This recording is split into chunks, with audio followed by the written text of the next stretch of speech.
Police સ્ટેશનમાંથી જામીન આપી શકાય તેમ છતાં પોલીસ કોર્ટમાં રજૂ કર્યાની રજૂઆત. Althan police station head constable એએસઆઈને હાજર થવા નોટિસ પાઠવી.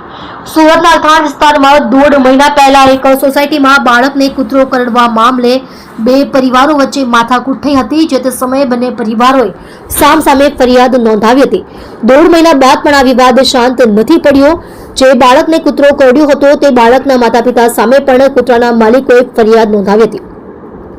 ત્યારે બાળકના માતા પિતાએ હવે હાઈકોર્ટમાં અરજી કરી રજૂઆત કરી છે કે કૂતરાના માલિક દ્વારા નોંધાવવામાં આવેલી ફરિયાદમાં પોલીસ સ્ટેશનમાંથી જ જામીન મળી જાય તેમ હોવા છતાં પોલીસે કોર્ટમાં રજૂ કર્યા હતા.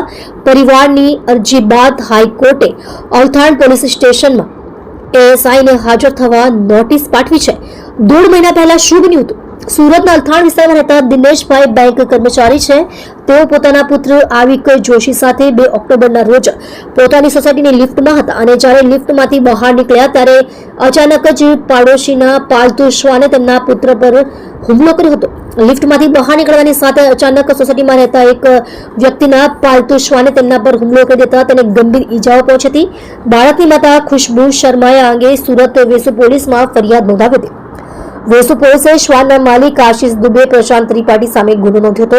પોલીસ સ્ટેશનમાં જામીન આપવા બાબતે કોર્ટમાં રજૂઆત કરી હતી. બાળકના માતા પિતા દ્વારા હાઈકોર્ટમાં ખોટી એફઆઈઆર રદ કરવાની અરજી કરવામાં આવી છે. જેમાં જણાવ્યું છે કે જામીન પોલીસ સ્ટેશનમાં મળી જાય તેવા કેસમાં તમામ જામીનપાત્ર કલમો હોવા છતાં માતા પિતાને પોલીસે કોર્ટમાં રજૂ કરવામાં આવ્યા હતા.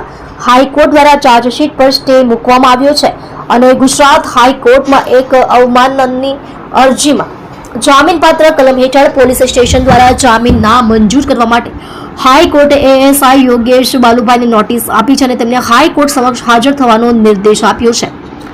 પોલીસે ગેરવર્તન કર્યાનો અરજદારનો આક્ષેપ. આ કેસમાં માતા પિતાનું કહેવું છે કે 15/11/2024 ના રોજ એએસઆઈ યુનિફોર્મ પહેરીને તેમના ઘરે ગયા હતા, જ્યાં તેમના બંને બાળકો ઘરે એકલા હતા અને બાળકને ધમકીભર્યા શબ્દોમાં તેમના પિતા અને માતા વિશે પૂછ્યું અને કહ્યું કે તેમને હવે ગાંધીનગર લઈ જવું પડશે. અને તે જ દિવસે એએસઆઈએ એટલું દબાણ કર્યું કે રાત્રે 11 વાગે ખુશ્બુ જોશીને અલથાણ પોલીસ સ્ટેશન બોલાવીને નોટિસ આપવામાં આવી હતી. આ સમગ્ર પ્રકરણમાં એએસઆઈ અને પોલીસ ઇન્સ્પેક્ટર અલથાણ પીડિત પક્ષને હેરાન કરવા માટે પ્રતિબદ્ધ છે, કારણ કે પીડિત પક્ષે આરોપી આશિષ દુબે, અંકિતા ત્રિપાઠી અને પ્રશાંત ત્રિપાઠી સામે અલથાણ પોલીસ સ્ટેશનમાં 4/10/2024 ના રોજ કૂતરાના 5 વર્ષના પુત્રના હુમલા સામે એફઆઈઆર નોંધાવી હતી.